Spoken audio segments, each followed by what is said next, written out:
তুমি শুনতে পাচ্ছ তো? চৌরাস্তার মোড়ে অপেক্ষা করছি আমি। তুমি দেরি না করে তাড়াতাড়ি চলে এসো, কেমন? আর হ্যাঁ শোনো, হ্যাঁ হ্যাঁ শুনছি, বলো কি বলবে। তুমি ওই যে জঙ্গলের রাস্তা দিয়ে ওই যে পুরনো পুলটা আছে ওটা পেরিয়ে আসবে। ওই রাস্তা দিয়ে কেউ চলাচল করে না, তোমাকে কেউ দেখতে পাবে না। হ্যাঁ আর শোনো, হ্যাঁ সায়ন বলো, শুনছি। পুরনো পুলটা পেরিয়ে আসার পর যে পুরনো ভাঙা মন্দিরটা আছে না, ওইখানে আমরা বিয়ে করব। হ্যাঁ আর একটা কথা, তোমার যত গয়না আছে ওগুলো যেন নিতে ভুল করো না। তোমার বলতে হবে না, তোমার বলার আগেই ওগুলো আমি হাতিয়ে নিয়েছি। তুমি পুলের দিকে এগিয়ে এসো, আমি আসছি। আচ্ছা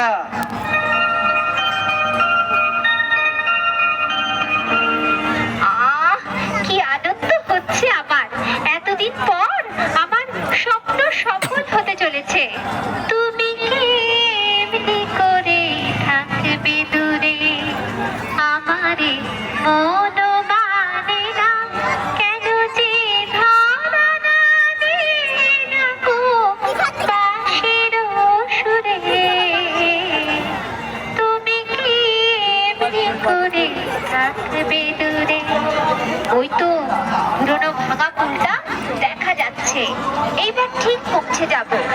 অন্ধকার হয়ে গিয়েছে, ঠিক মতো রাস্তাও দেখা যাচ্ছে না, কোনো লোকজনও দেখতে পাচ্ছি না। আমার আমার খুব ভয় ভয় করছে।